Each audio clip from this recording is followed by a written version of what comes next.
In this unit, we begin our examination of the inherent features of nouns and particularly the features number and person. These features are morphosyntactic in all those languages where they can be shown to be involved in either agreement or government, but where such involvement cannot be found, we should label them as morphosemantic alone. A note of caution that this decision that these features are purely morphosemantic is usually difficult to make with any degree of certainty, and the tendency is cross-linguistically to treat these as morphosyntactic properties even if they are not involved in agreement. The feature number is an inherent semantic feature.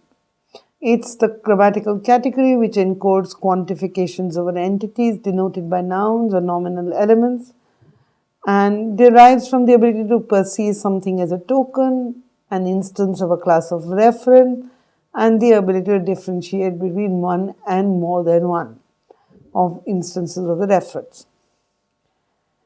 Many of the world's languages, however, do not only choose to make a one versus many distinction, denoted by singular or plural morphology, and mark dual, trial, and vocal values as well. The possible feature values of number are defined by Keyboard and Corbett 2008 as the following. Singular number quantifies the denotation of the nominal referent by specifying that there is exactly one. That is, the item is an atom. The term singulative is often used.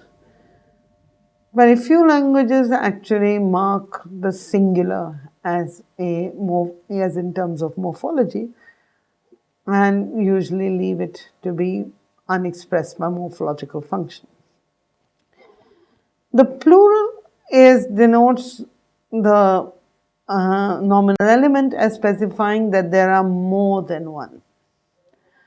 The meaning of the plural varies according to the system in which it is embedded. If the system specifies dual, then the meaning of the value is restricted to more than two. If it specifies trial, then it is more than three.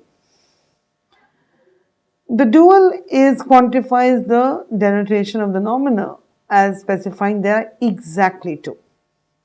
A standard example is that of Sanskrit, Purushas and Purushau, which is two men, which is dual, as opposed to Purushas, which is men plural.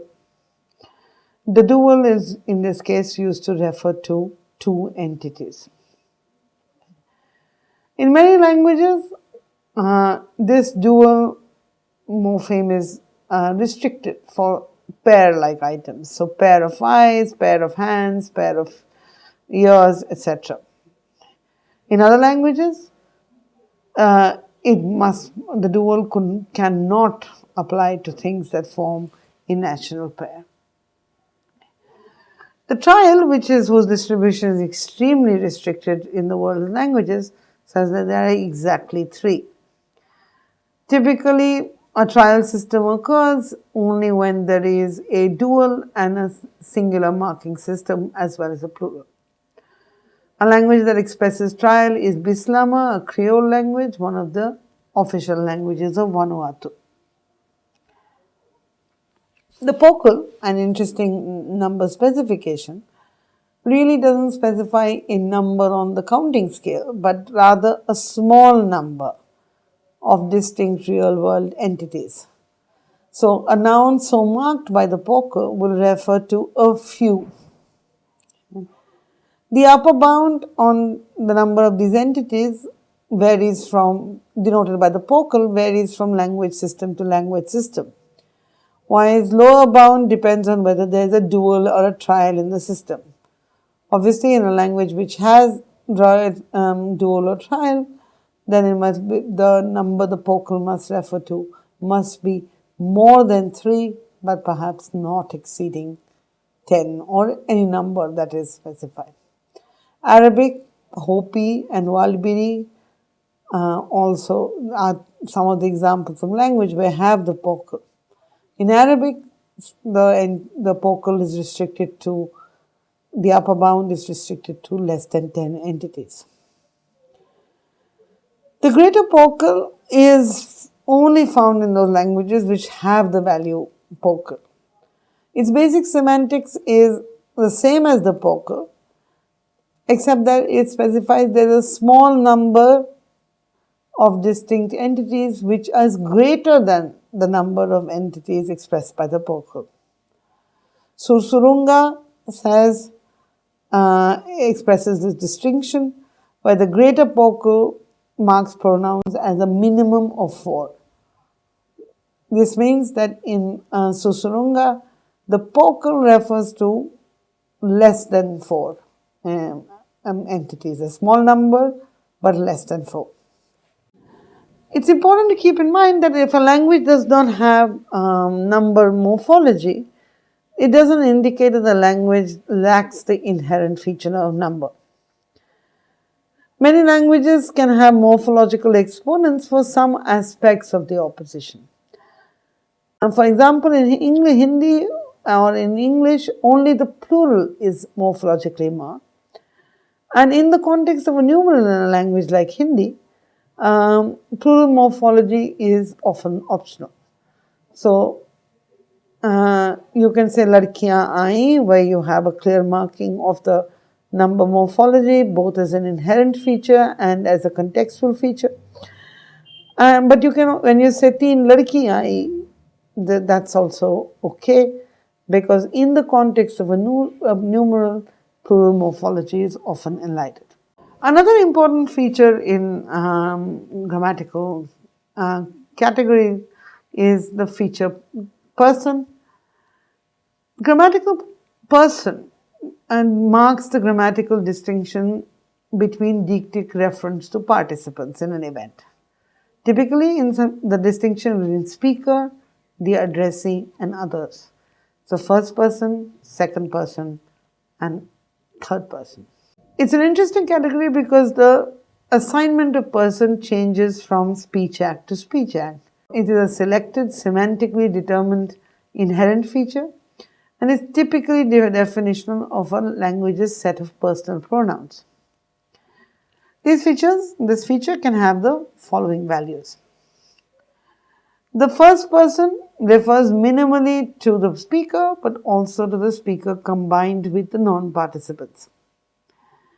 For example, a single individual may utter the sentence, "We are leaving," in a perfectly felicitous way when it seems that she and some other non-participants in the discourse are leaving. First person can also be marked by what is called a clusivity distinction, whether the addressee is included in the reference to the pronoun. So, a first person inclusive refers to the minimal set of the speaker and the addressee. Okay. For a language to have a first person inclusive, there has to be a first person exclusive form. A first person exclusive expresses the exclusion of the addressee. So, first person exclusive refers minimally to the speaker. Typically, languages can have just do special morphology to mark the first person inclusive. The second person refers minimally to the addressee, but may also include the addressee and combine with other non-participants. So you can say you are leaving and you are talking to one person, but there might be others included in there.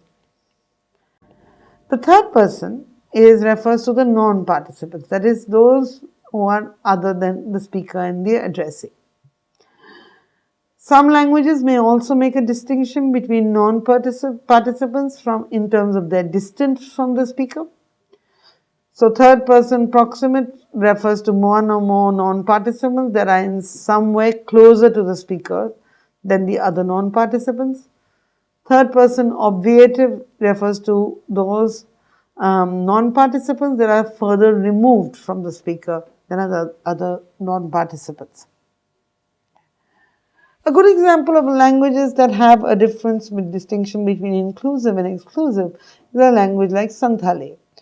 Santali pronominals, first person pronominals make a distinction between first person inclusive and exclusive in the dual and the plural numbers. This restriction to dual and plural is obvious because the first person does not singular cannot include any other member because it is just one. In Santali, a first person inclusive pronoun identifies all reference containing a speaker and an addressee. A first person exclusive pronoun identifies all other reference as containing a speaker.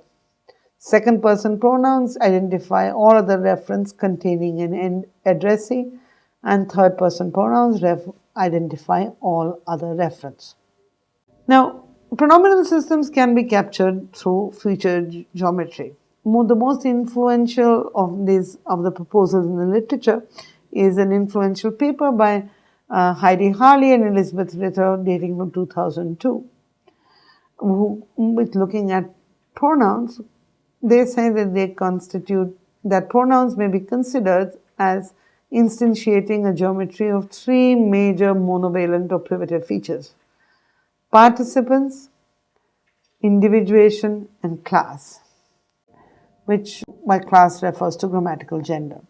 In this system, third person is not a feature value of participants. That is, there is only speaker and addressee in the system of feature values. This idea dates back to work by Forchheimer and Benveniste. As Forchheimer puts it, that whoever does not act a role in the conversation is not really a participant, right? And as he says, remains in the great pool of the impersonal. The third person feature value therefore does not exist, so there is only just 1 and 2. There is some truth to this proposal. If you look at a language like Hindi, the third person pronouns are form identical, meaning identical to demonstratives. Right? And they do not mark formal features, notions of politeness or honorificity on third person. Harley and Ritter for syntactic geometry makes a distinction between a basic cut between participant features and individuation features. So a pronoun typologizes into two distinct sets of feature values: participant features and individuation. The participant feature, as I've said already, are only speaker and addressee. The individuation feature represents whether includes three parameters: whether the element is part of a group, whether it is minimal, and what class or grammatical gender it has. Okay. So the minimal value represents the singular entities, and the individuation feature in general represents number. The augmented feature captures the poker. By this geometry, a language which has the pronominal system of three persons and three numbers will have the geometries below, with the dual being the result of the simultaneous activation of both the group and minimal feature values. So, a singular will have the participant feature of speaker and the individuation feature of min. The plural will have the participant feature of first person plural, would have the participant feature of speaker and the individuation feature of group.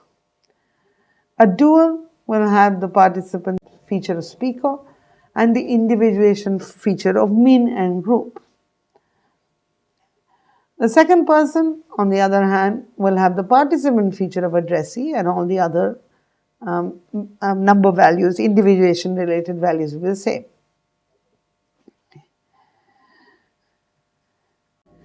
So now turning to a language with a clusivity distinction in the first person, what this involves is a simultaneous activation of the speaker and the addressee feature values. So in a language with a first person exclusive, that is going to be feature geometrically identical to a language with a regular first person pronoun.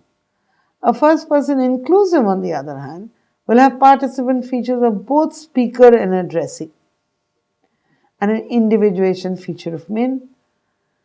The first person inclusive plural will have the simultaneous activation of speaker and addressee features as the participant feature, and an individuation feature of group. So now let's try and build a binary feature geometry for Santhali pronominals.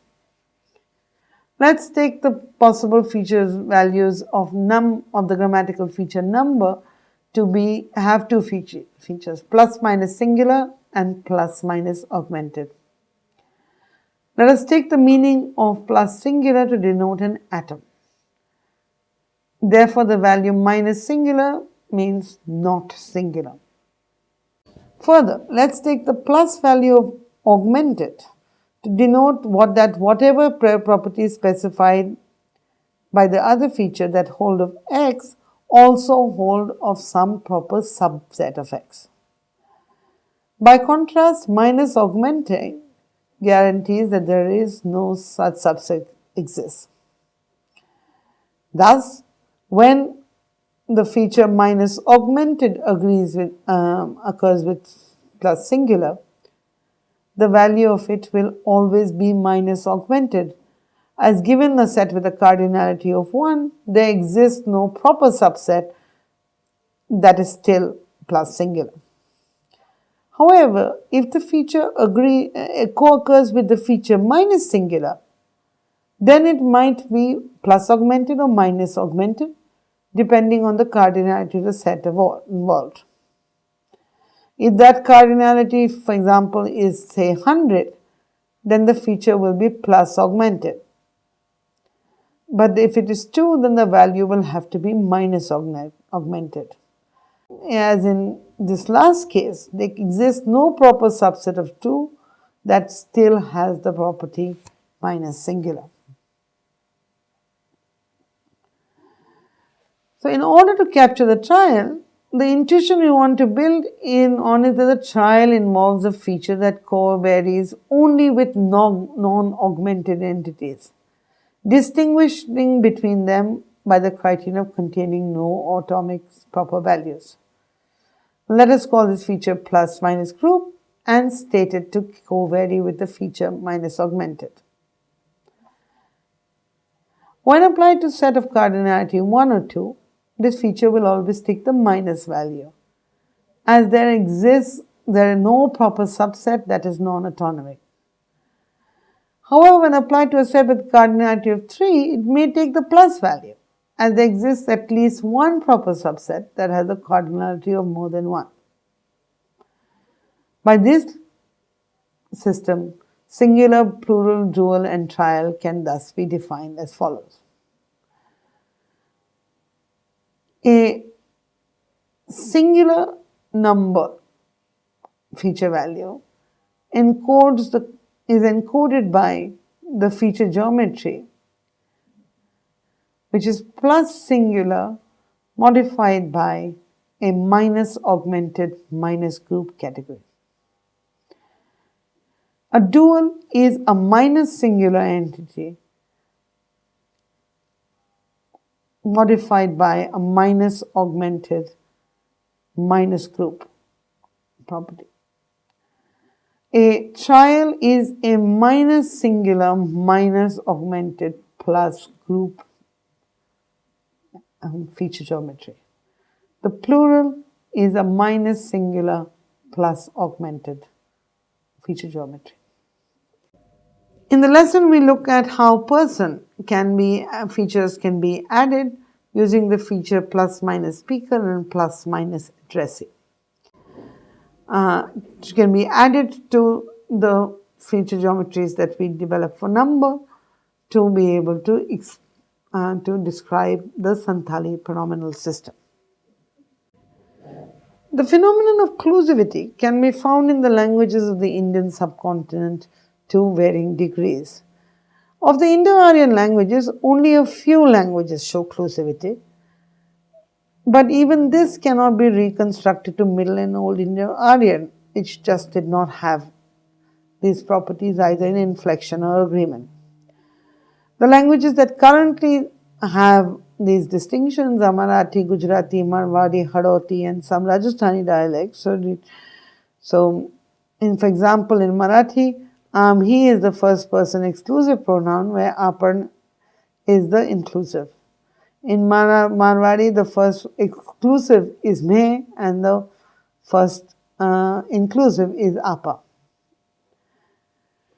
Masika argues that these appearance of clusivity distinctions are eerily induced and influenced, and they arise from contact with the Dravidian language family. In the Austroasiatic language family, this distinction in terms of clusivity is quite widespread. Besides Santali, which we study in detail in the unit, the distinction is found in the first person plural forms of all the languages and also in the languages that have the one person dual. As Osada 2004 suggests, that the clusivity distinction can be traced back to Proto-Munda. A large number of Tibetan Burman languages also mark clusivity. Lapola argues, however, that this feature cannot be traced or reconstructed back to Proto-Tibeto-Burman or mid-level groupings for any of the languages, perhaps excluding just the Kiranti-Rai group. In the modern languages, there seem to be 5 distinct strategies by which clusivity can mark. One, inclusivity can be marked by having the same dual plural marker but different pronouns. 2, having the same pronoun but different dual or plural markers. 3, just having completely different forms to mark the exclusive and the inclusive distinction. 4, having a form which is a coalescence of the first and second person forms. So quite literally the simultaneous activation of the speaker and addressee nodes. Finally, there is another strategy, which is to add a special marker to the dual plural form for inclusive or exclusive. Finally, the majority of Dravidian languages also seem to include clusivity. So, this distinction can be reconstructed to Proto-Tibeto-Dravidian.